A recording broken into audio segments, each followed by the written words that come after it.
Alors, je m'appelle Marie-Julie Gagnon. Je suis à la fois une journaliste, une maman et une globe-trotteuse en bon québécois.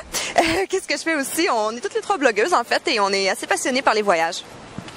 Alors, je m'appelle Karine, je suis aussi journaliste, je suis aussi québécoise, ça s'entend, je crois. Et sauf que moi, à la différence des deux autres jeunes demoiselles ici, je suis une globe-trotteuse qui est toute arrêté mes valises sur Paris toute l'année dernière. Alors voilà, mais je suis retournée même pas un mois au Québec, puis il fallait que je revienne. Moi, je suis Gina Desjardins, journaliste aussi, geekette, fashionista, globe-trotteur. Donc, je suis contente de faire partie de ce projet. J'aime aussi bloguer. Alors, Espadrilles et Champagne, en résumé, c'est un blog. Donc, c'est un voyage de filles, 3 complices, comme vous pouvez le voir. On est tellement unis maintenant, on se lâche plus. Donc, on a pu faire la découverte de la France toutes les 3 ensemble. L'objectif, c'était vraiment à travers nos regards, finalement, de découvrir un peu toutes sortes d'activités qu'on peut faire quand on est un groupe de filles comme nous qui avons envie de voyager, de vivre des expériences un peu différentes. Donc, on a fait à la fois des cours de cuisine, dans lesquels Gina et moi n'excellons pas particulièrement, que des activités un peu plus, bon, pas peu d'activités sportives quand même, mais il y a eu une activité de vélo. On a même visité des endroits comme la Villa Hamster à Nantes, qui a été un moment très, très marquant. Moi, je n'oublierai jamais cette rencontre-là. Donc, je pense que physique aussi. Une autre activité physique, oui, on a fait de la roue de hamster. La roue de hamster. Et bien sûr, il y a le volet shopping qui est important, évidemment, parce que quand même, dans un voyage de filles, je pense qu'on peut pas passer à côté de cet aspect intéressant de la France, mentionnons-le. En fait, c'est une initiative, voulez-vous l'expliquer? C'est une initiative d'Atout France. Atout France qui est en fait l'organisme, si on veut, qui pilote les maisons de la... Ça s'appelait Maison de la France avant, donc c'est dans différents endroits, dont Montréal pour le marché canadien. Et c'est suite à leur invitation que nous, on a se retrouvé finalement à sillonner le pays comme ça, avec une boîte qui s'appelle Espresso Communication, qui s'occupe de la réalisation, conception et tout ça. Donc, c'est un peu... l'initiative vient de la France, finalement. En fait, notre objectif à nous, c'est de faire partager nos trouvailles, nos découvertes. Évidemment, le but promotionnel d'Atout France, c'est très clair. Mais nous, on s'est juré dès le départ qu'on allait être très honnête aussi dans nos découvertes et tout ça. Et ce qui fait qu'il y a des endroits où on a eu de réels coups de cœur, on en a parlé, on a beaucoup... on s'est amusé aussi avec la vidéo énormément, mais il y a des endroits qu'on a un petit peu moins aimés, c'est normal aussi, je pense. Donc, on n'a juste pas insisté. On a parlé un petit peu de choses un peu plus négatives à quelques reprises. Mais je pense que dans l'ensemble, on a plutôt eu tendance à vouloir parler des bons coups parce que en voyage, c'est ça qu'on aime partager, surtout. Il y a une chose qu'il faut préciser, c'est que le blog, nous, on le fait en direct, OK? Contrairement à plusieurs expériences de ce genre-là qui ont eu lieu un peu partout, souvent, c'est en différé. Nous, on devait à la fois gérer un compte Twitter, la page Facebook et publier sur le blog. Et ce que je dis un peu à la blague, c'est qu'on avait beaucoup d'activités chaque journée. Donc, on avait tellement d'activités que pour pouvoir écrire sur tout ça, il aurait fallu 2 nuits par journée pour pouvoir écrire sur tout ça. Ce qui fait qu'en ce moment, on est à Lille, c'est notre dernière journée et on est encore à Rennes sur le blog parce que c'est très difficile d'arriver à tout écrire. Donc, il y a cet aspect-là, fatigue, qui est un facteur important dans le voyage. Et 3 filles fatiguées, je peux vous dire que parfois, on s'est pas trop crêpé le chignon quand même, mais je pense que c'était un peu... Il y a des moments où on aurait eu envie de dormir un petit peu plus longtemps, disons. Mais sinon, dans les moments marquants, moi, je pense que Karine pourrait raconter.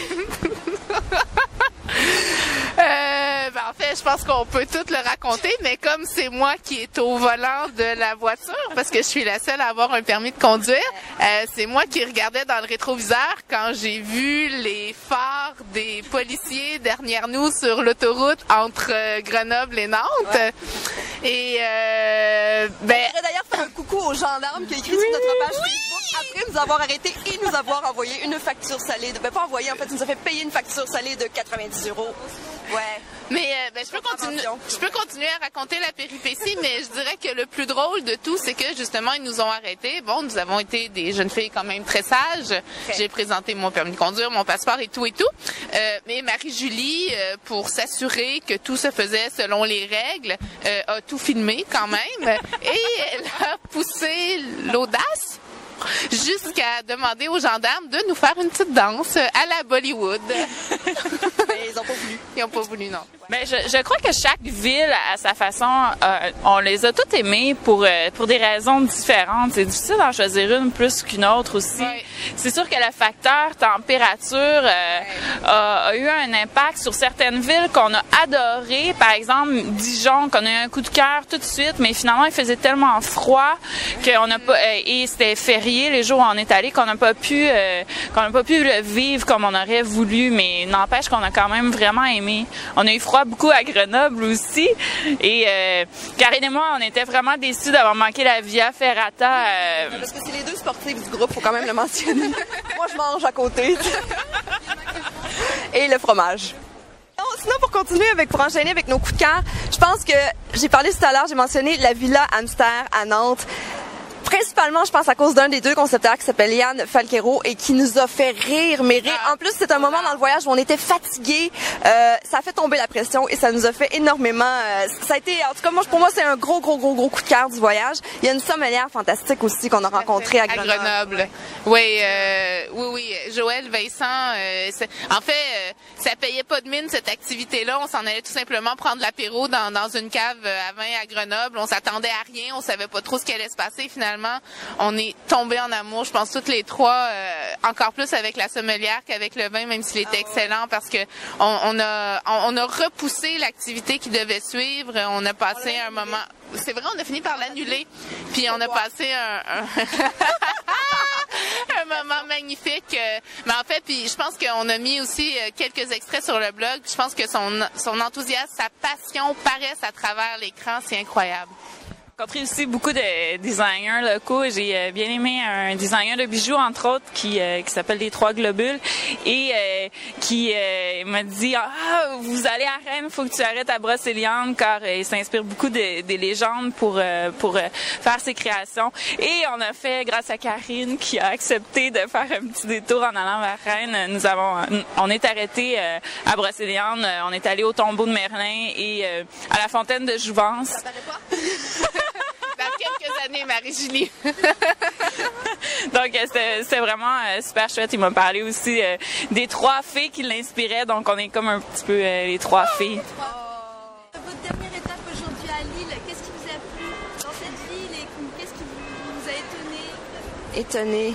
Étonné, premièrement, les gens ne parlent pas du tout, comme dans Bienvenue chez les Ch'tis. J'étais quand même à le préciser. Des gens qui s'attendent à rencontrer des ch'tis. On les voit pas à tous les coins de rue. On vient de faire un gros trip de fromage, d'ailleurs. Et c'était bon. Oui, on a mangé, on s'était acheté un maroilles, un vieux Lille, puis une mimolette et on a vraiment tout mangé, là. Ouais. Des gros morceaux. Dans la chambre d'hôtel, il y a des gens qui disent qu'on va avoir une surprise en rentrant ce soir. Mais bon. Le fromage est dans ma chambre. Et aussi, on tient à dire que, en fait, il y a des gens qui, depuis le début du voyage, nous organisent un apéro ce soir, les blogueurs de Lille.